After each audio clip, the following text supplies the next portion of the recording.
sommes au rendez-vous. Je vais parler de mes expériences vécues, de mon témoignage, ok, de ce que j'ai eu à voir dans ma foi, ok. Alors, sans plus tarder, je vais entrer dans le vif du sujet. Je me rappelle que c'était en 2010, d'accord? Nous sommes en 2010. Je revenais de me promener, je venais de quelque part. Je suis arrivé chez moi à 20 h. Je suis arrivé chez moi à 20 h. Je me rappelle que j'étais dans la maison de mon père, j'étais dans la maison de mes parents. À cette époque-là, en 2010. Je suis entré dans ma chambre, la lumière était... la lampe était allumée. Et je me suis dit non, je veux me coucher. J'étais tellement fatigué ce jour-là. Je dis je veux me coucher à 20 h. Ce que je ne faisais pas, c'était rare pour moi de rentrer à 20 h. Les heures à laquelle je revenais toujours chez moi, c'était 23 h, 1 h du matin. À l'époque, j'étais vraiment un fêtard. Une personne qui aimait aller dans les boîtes de nuit, une personne qui aimait les femmes, j'étais dans l'impudicité, j'étais dans toutes sortes de déboires. Ce jour-là, et j'aimerais bien préciser que j'étais un sans Dieu, c'est-à-dire que pour moi, Dieu n'existait pas. Pas n'existait pas, mais pour moi, pas dans le sens qu'il n'existait pas dans l'univers. Je savais qu'il y avait un Dieu, mais pas pour ma vie personnelle. Il y avait des frères qui venaient me dire, est-ce que tu peux, des amis qui étaient dans la foi, qui me disaient, nous voulons t'inviter dans notre église, est-ce que tu peux venir prier avec nous? Je leur disais que je n'ai rien à faire avec vos histoires de prière. Et je me rappelle même que j'insultais Dieu. Je me rappelle même que je méprisais les choses de Dieu. J'ai pensé tout connaître. Je me disais que je n'ai rien à faire avec ça. Je dois vivre ma vie. Je vis ma vie. Et je me comparais aux gens. Je disais, il y a des gens qui prient, qui ne prient pas. Des gens qui ne vont pas à l'église, mais ils réussissent. Et c'est ce que je disais. Alors moi, je dis, je n'ai pas besoin de Dieu pour arriver à bâtir ma vie. Je vivais une vie en désordre, sans le divin. Ce jour-là, je me suis endormi à 20 h. Je précise que la lampe était allumée, l'ampoule était allumée. Vous me captez bien, sœur Réna? Et ceux qui me suivent, je crois qu'ils me captent bien. Amen. Alors, à partir de 1 h du matin, à 1 h du matin, j'ouvre les yeux. J'ouvre mes yeux à 1 h du matin. Je constate que l'ampoule est éteinte.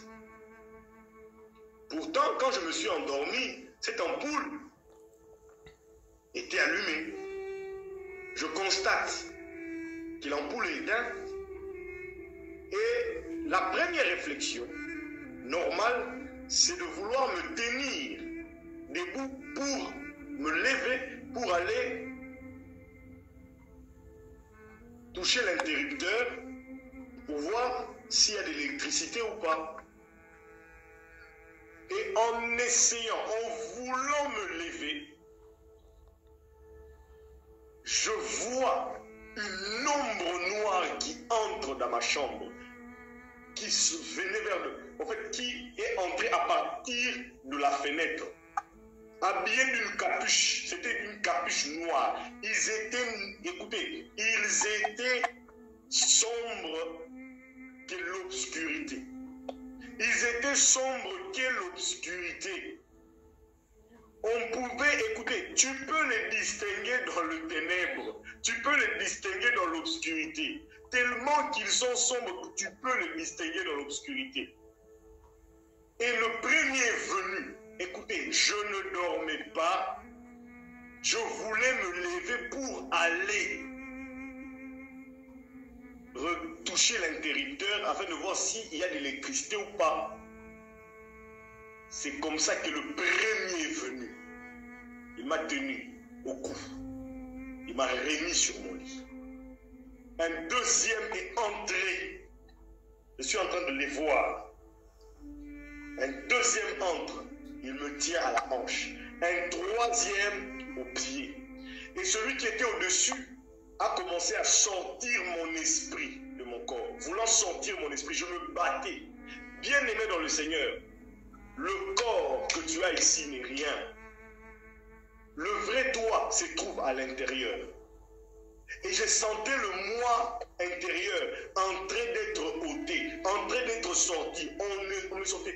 Bien-aimé, quand les gens disent qu'ils se battent avec la mort, moi je sais c'est quoi se battre avec la mort.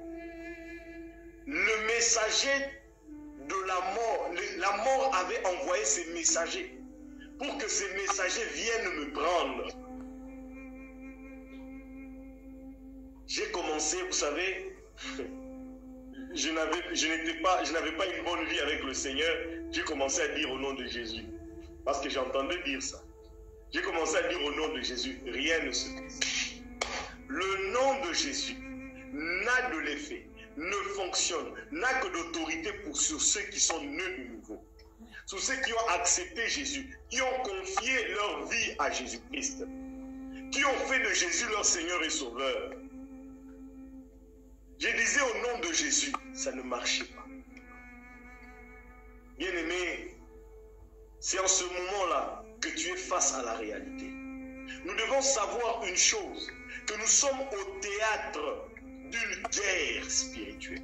Nous sommes, vous savez, le monde, l'humanité matérielle, visible que nous voyons, est au théâtre d'une guerre entre la lumière et le ténèbre, entre le monde de Dieu, du Dieu vivant, Jésus-Christ, et le monde de ténèbres du diable.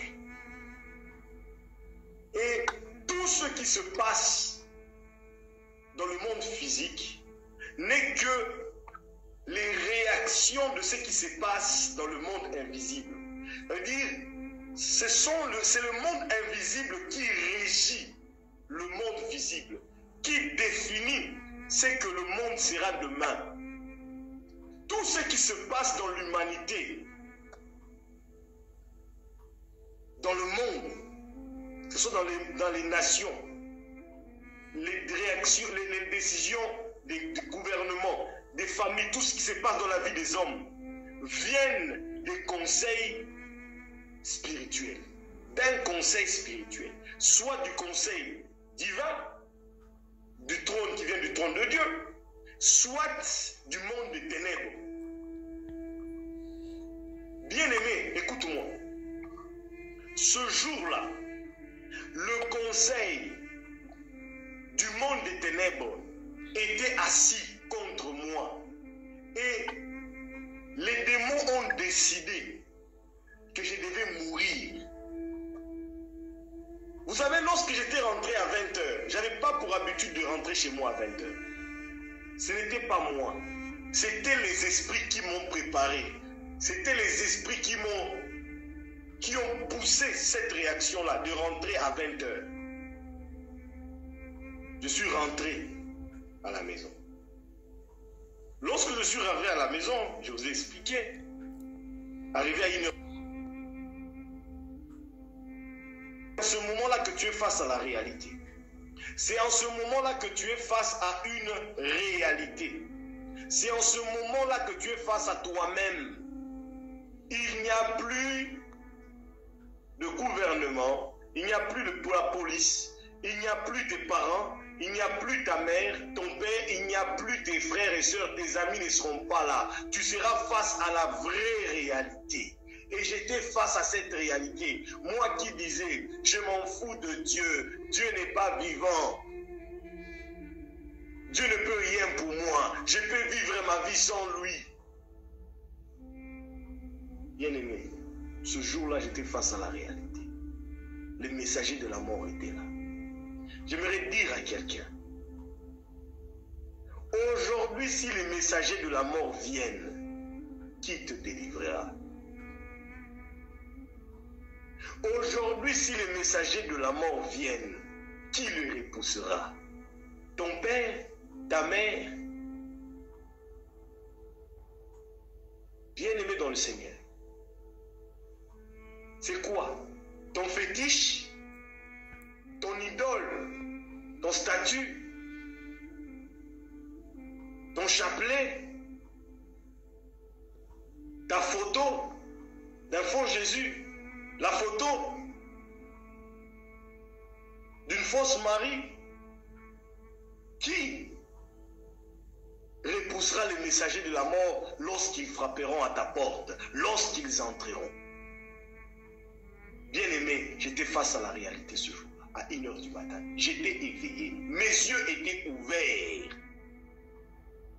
Ils étaient là, on sortait de moi, je me battais. J'ai vu. Ah mon Dieu. Vous savez, dans mon esprit, j'ai commencé à voir défiler ma vie. Comment je la menais dans les désordres.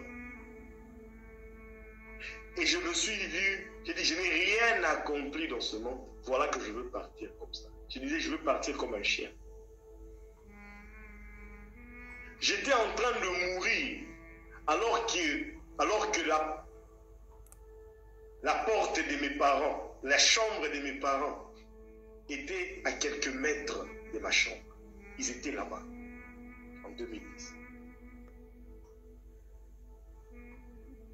Mes soeurs étaient à quelques mètres aussi, mais je mourais. Il y avait quelqu'un qui était en train de mourir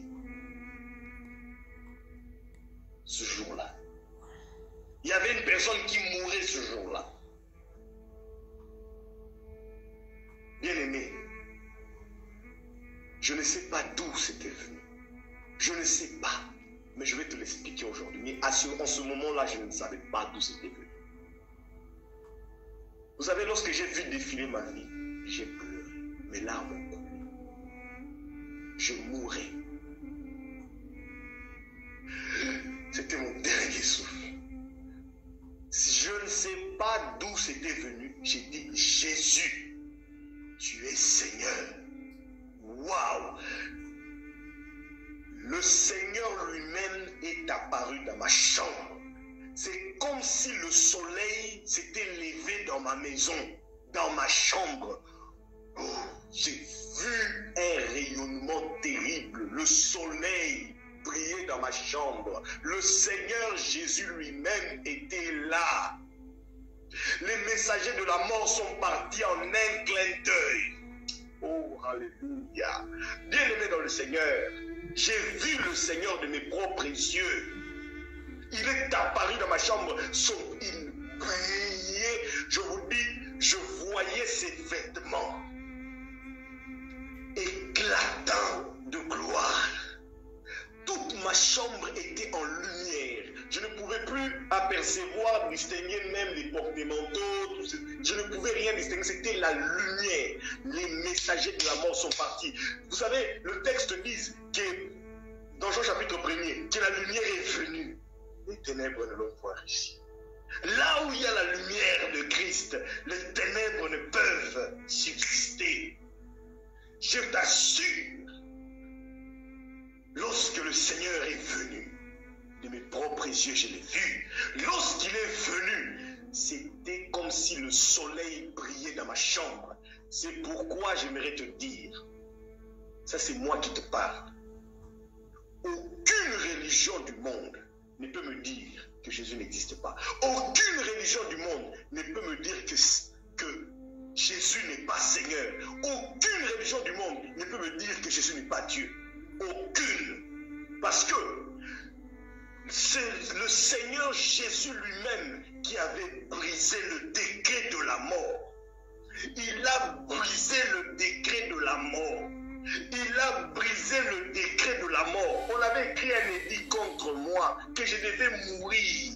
Mais le Seigneur Jésus a montré qu'il est celui qu'on a dit de lui dans Apocalypse chapitre 1, le verset 17.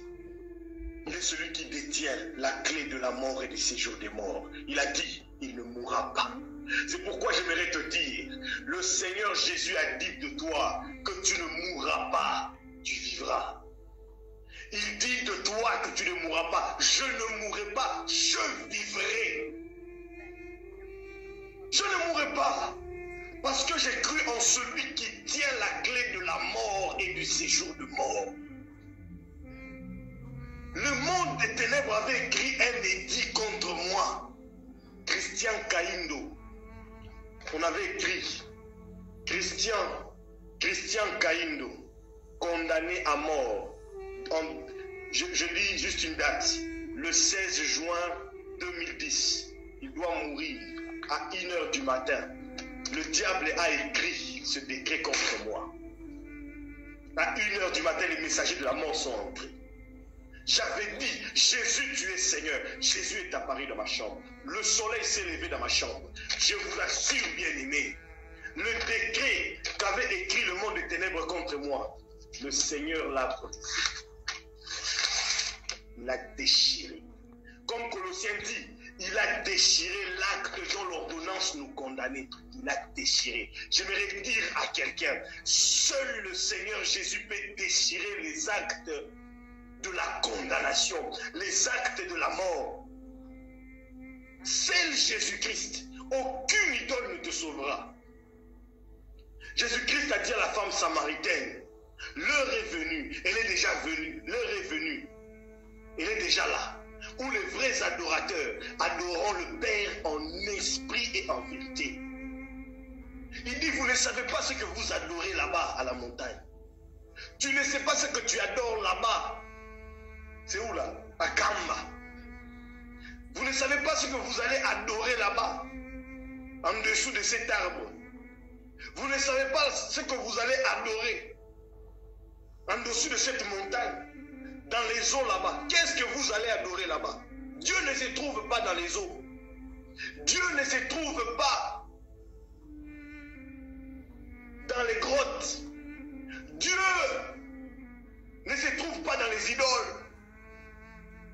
Dieu ne se trouve pas dans les statues de Marie, dans les statues de faux Jésus, de la fausse Marie, dans les photos. Dieu ne se trouve pas là-bas.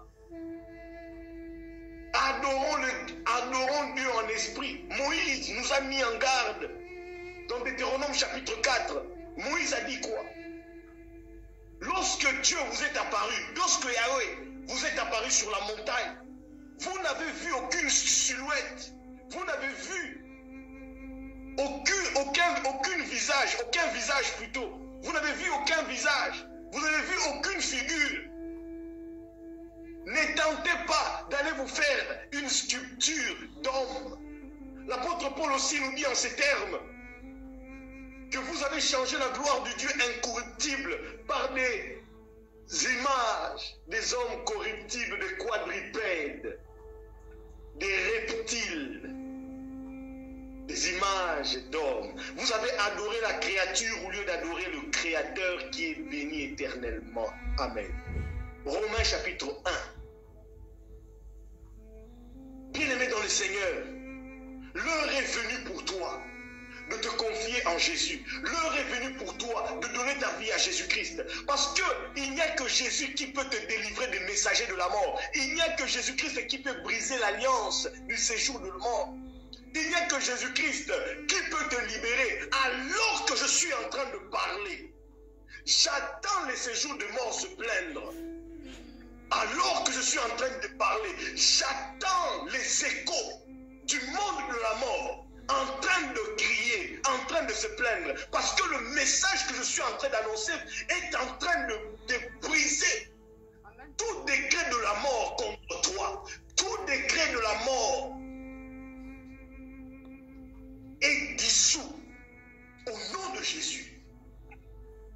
Tu ne mourras pas, tu vivras. De la même manière que le Seigneur m'est apparu dans ma chambre, il rayonnait comme le soleil. Je l'ai vu de mes propres yeux, bien-aimés. C'est incroyable. Il n'y a personne qui peut me dissuader. Personne ne peut me dire que le Seigneur Jésus n'existe pas. Jésus, tel que la Bible lui décrit, c'est comme ça qu'il est.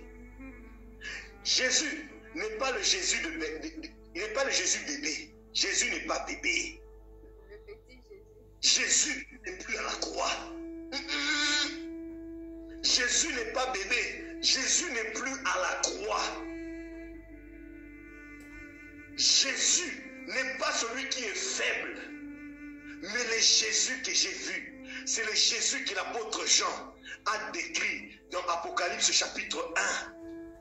Alléluia. Sœur Réna, et toi qui me suis, je t'invite à lire Apocalypse chapitre 1. Alléluia. C'est un message puissant, bien-aimé, qui te délivrera de la mort, qui te délivrera des alliances de séjour de mort, de ta famille, de ta lignée. Toi, tu ne mourras pas. Si on a dit que vous mourrez à l'âge de 40 ans, à 35 ans, toi, tu vas dépasser cela parce que le message est sorti. Tu ne mourras pas. Tu vivras. Mais crois au Seigneur Jésus. Le Jésus que je te présente n'est pas le Jésus des berceaux, des crèches. Le Jésus que je te présente, ce n'est pas le Jésus de la croix. Il n'est pas à la croix. Le Jésus que je te présente, ce n'est pas un Jésus qui est au chapelet. Le Jésus que je te présente, c'est le Jésus de la Bible. Apocalypse chapitre 1. Écoute ça. Alléluia. Il est vivant. J'aimerais dire à quelqu'un, et j'aimerais dire, Serena, Jésus est vivant. Regarde, Apocalypse chapitre 1. Regarde le Jésus que j'ai vu. C'est celui-ci. Apocalypse chapitre 1. Le verset, nous sommes au verset 12. Il est dit ceci. Je me retournais pour savoir quelle était la voix qui me parlait. M'étant donc retourné, là c'est l'apôtre Jean qui parle. J'ai vu 7 chandeliers d'or. Et au milieu de 7 chandeliers, quelqu'un qui ressemblait à un fils d'homme. Amen. Il était habillé d'une longue robe. Waouh! Et portait une écharpe en or sur la poitrine. Sa tête et ses cheveux étaient blancs comme de la laine blanche, comme de la neige. Ses yeux étaient comme une flamme de feu. Ses yeux étaient comme une flamme de feu. Ce n'est pas le Jésus bébé. Ses yeux étaient comme une flamme de feu. Ses pieds étaient semblables à du bronze ardent. Ses pieds étaient semblables à du bronze ardent, comme s'il avait été embrasé par une fournaise, et sa voix ressemblait au bruit de grandes eaux. Verset 16, il tenait dans sa main droite 7 étoiles. De sa bouche sortait une épée aiguë à 2 tranchants, et son visage était comme le soleil dans sa force. Bien-aimé, c'est Jésus en qui je crois. C'est Jésus que je te présente. C'est Jésus que je te présente, bien-aimé dans le Seigneur. Je ne te présente pas le Jésus de la crèche. Je ne te présente pas le Jésus de la croix. Je ne te présente pas le Jésus qu'on met à la croix. Non, non, non, non. Jésus a quitté à la croix depuis 2000 ans. Depuis 2000 ans, il a quitté la croix. Il était mort. Il est ressuscité. Le 3e jour, il est assis à la droite du Père. Et Jean l'apôtre le voit en ces termes. C'est Jésus que je te présente, le Jésus sauveur. La Bible dit ceci. Écoute-moi très bien. La Bible est en train de dire ceci. Alléluia. La Bible nous dit ceci, bien-aimé. De sa bouche sortait une épée aiguë à 2 tranchants, et son visage était comme le soleil lorsqu'il brille dans toute sa force. Écoutez l'apôtre Jean. Quand je l'ai vu, j'ai tombé à ses pieds comme mort. Alléluia, le poids de la gloire de Dieu. Il posa alors sa main droite sur moi en disant, n'aie pas peur, je suis le premier et le dernier. Verset 18, le vivant. J'étais mort et voici, je suis vivant au siècle des siècles. Je détiens les clés de la mort et du séjour des morts. Amen. Je détiens les clés de la mort et du séjour de mort.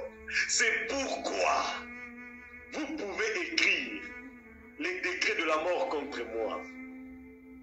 Ça ne va pas marcher. Ils peuvent écrire les décrets de la mort contre toi, ça ne marchera pas. Tu ne mourras pas.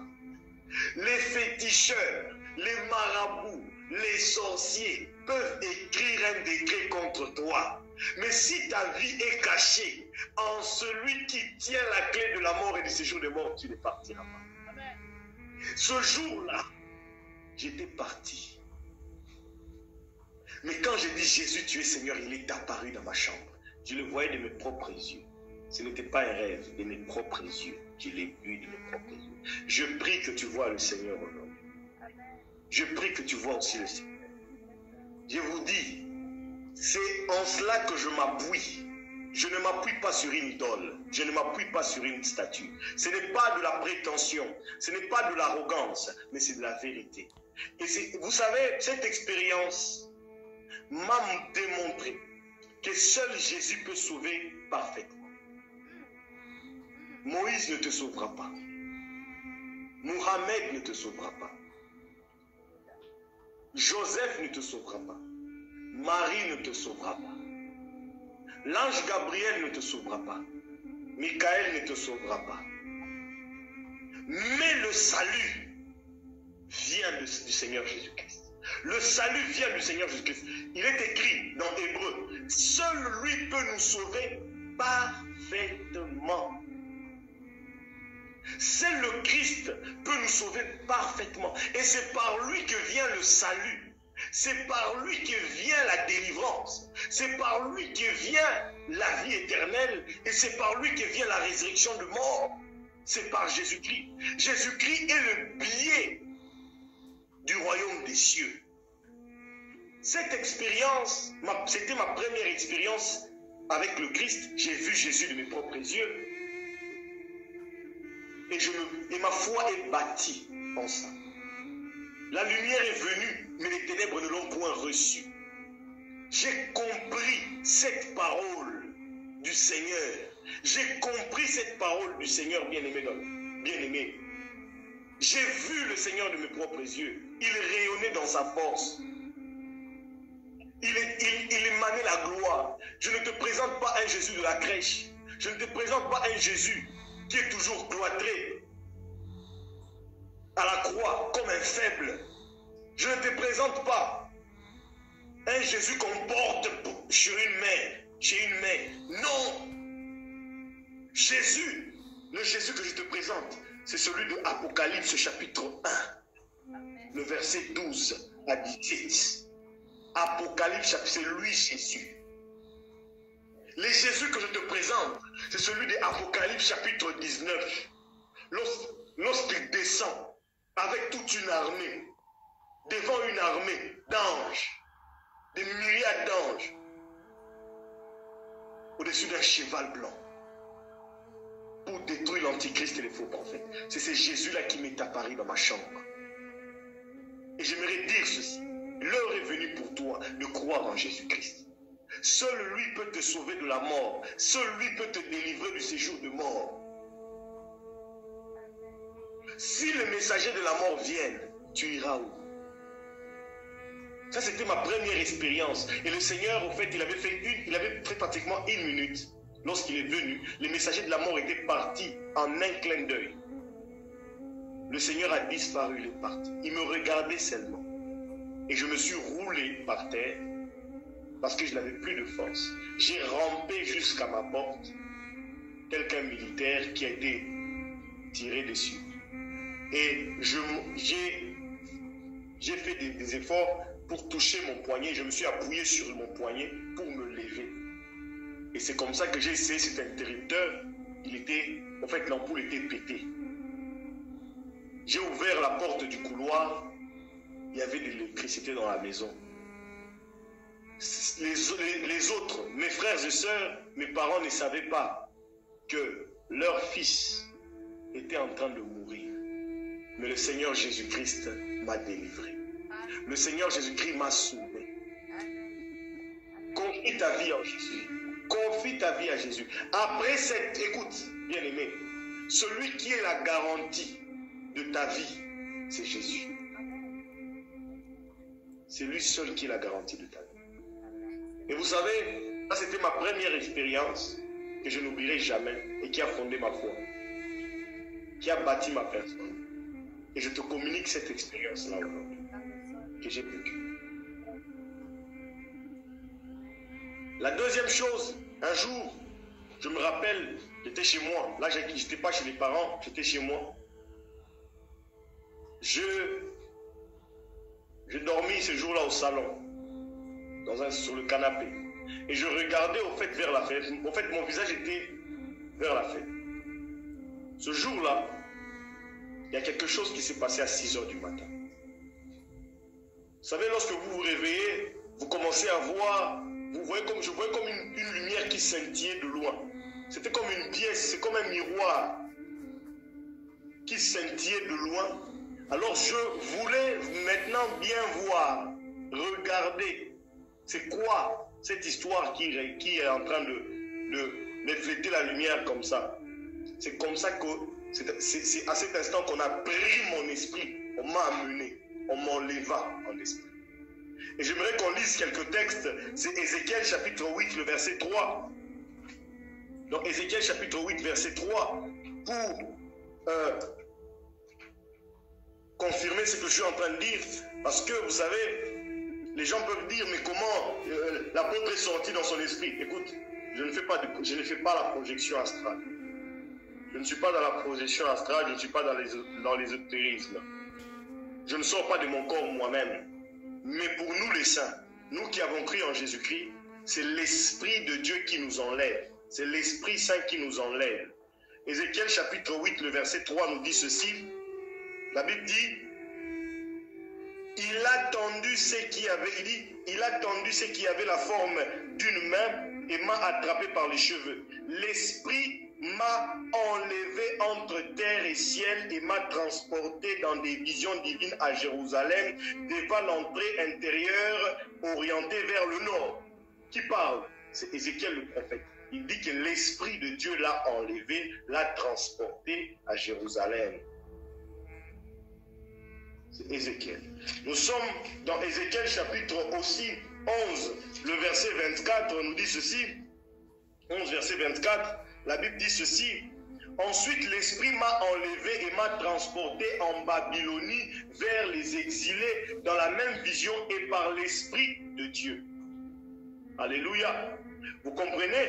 Ensuite l'Esprit m'a enlevé et m'a transporté en Babylonie vers les exilés dans la même vision et par l'Esprit de Dieu. Écoutez, et c'est comme ça moi aussi, ce jour-là à 6 h du matin, j'ai été enlevé. Et mon esprit était entre ciel et terre. J'ai vu les nuages s'ouvrir. Vous savez bien aimé, alléluia. J'ai vu un endroit. J'ai vu les eaux de cristal, une rivière de cristal qui était en train de ruisseler. J'ai vu une forêt très verdoyante, très belle.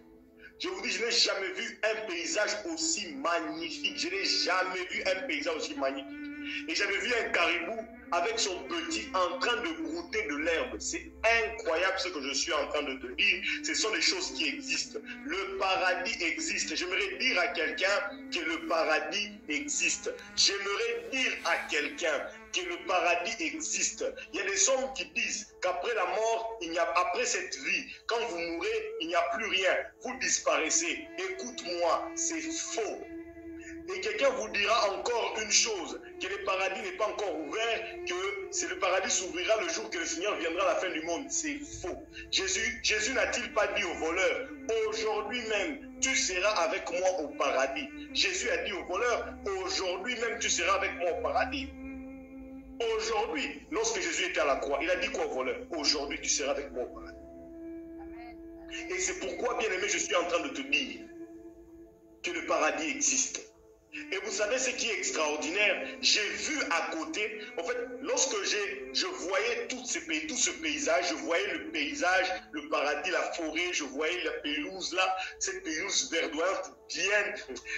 C'est comme si, je ne sais pas qui tend cette pelouse là, en tout cas, je ne sais pas. Mais c'était magnifique, il y avait des eaux de cristal, et c'est dans la Bible. Les eaux de cristal sont dans la Bible. Lorsque vous lisez Apocalypse chapitre 22, 21, on parle des eaux de cristal qui sont devant le trône de Dieu. On parle de ça. Et vous savez, j'ai vu tout ça. Mais à ma gauche, il y avait quelque chose, je voyais comme quelque chose qui brillait fortement. Et donc ça a attiré mon regard, j'ai tourné mon regard vers la gauche pour essayer de voir qu'est-ce qu'il y avait véritablement de ce côté. C'est comme ça que j'ai vu une barrière. C'était une barrière avec des barres. Vous savez, une très grande porte, une très grande barrière avec des barres en or. Au devant, il y avait un homme qui s'était né. J'ai commencé à le regarder par les pieds. Il brillait comme pas possible. Et moi, je montais pour essayer un peu de voir. Maintenant, je suis arrivé au visage. Je voulais distinguer les traits de son visage. C'est comme ça que j'ai vu son visage rayonner comme un soleil, comme l'apôtre Jean l'a dit. Bien-aimé, j'ai été projeté. Je suis rentré dans mon corps. J'ai crié. C'était une gloire extraordinaire, sœur Réna. C'était une gloire extraordinaire. Le Seigneur Jésus lui-même était devant la porte. La Bible déclare que je suis la porte. Je suis la porte. Nul ne peut aller au Père sans passer par moi. Et cette parole s'était accomplie. Il fallait que je voie cette parole. J'ai vu cette parole. Vous savez, tout ce qui est écrit dans la Bible est vrai. Il est à la porte. Pour que tu entres au paradis, tu ne dois passer que par Jésus. Pas par Marie, pas par Joseph, pas par Moïse. Marie ne te fera pas entrer au paradis. Marie est la servante du Seigneur Jésus. Marie est la servante du Seigneur Jésus. Elle est là-bas, dans le paradis. Elle est dans la félicité avec Moïse, avec Salomon, David, avec tous les saints, avec les Pierre et les Jacques. Elle est la servante du Seigneur. Et celui qui te fera entrer, le mot de passe du paradis, c'est Jésus-Christ de Nazareth. Crois au Seigneur Jésus et tu entreras au paradis. Aujourd'hui, je t'exhorte pour que tu revoies ta vie, tu changes de vie. Répands-toi. Parce que les messagers de la mort viendront. Lorsqu'ils viendront, tu seras face à la réalité. Nous sommes au théâtre bien-aimé des forces cosmiques. Nous sommes au théâtre bien-aimé des forces dans ce monde. C'est le monde spirituel qui régit ce monde. Nous sommes qu'au théâtre, nous sommes là. Tout ce que nous faisons, tout ce qui se passe ici sont les conséquences de ce qui provient du monde spirituel, des décisions du monde spirituel. C'est pourquoi ta vie doit être cachée en celui qui détient la clé de la mort et du séjour de mort d'après Apocalypse chapitre 1, le verset 17. Jésus-Christ, tu dois cacher ta vie en Jésus. Parce que le messager de la mort, lorsqu'ils viendront, tu seras caché en lui.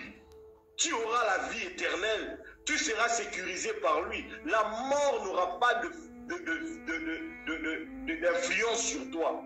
N'est-il pas écrit dans Hébreux chapitre 2, verset 14, que par sa mort, Christ a anéanti celui qui détenait la puissance de la mort, le diable.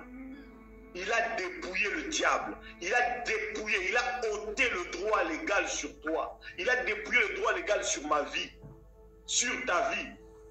Et la Bible dit que la guérison germera dans ta vie. Tu prospéreras à tous égards, mais dans le Christ. Amen. Bien-aimé, ta position sociale ne fera pas peur au diable et aux messagers de la mort. Combien de millionnaires et de milliardaires sont en train de mourir? Combien de puissants sont en train de mourir? Combien de présidents sont en train de mourir? Combien? Ton argent ne te donnera pas la vie. Rien du tout. Ta position sociale ne te donnera pas la vie. Tes militaires ne te garderont pas lorsque les messagers de la mort viendront. Krishna ne te gardera pas. Bouddha ne te gardera pas. Moïse ne te gardera pas. Celui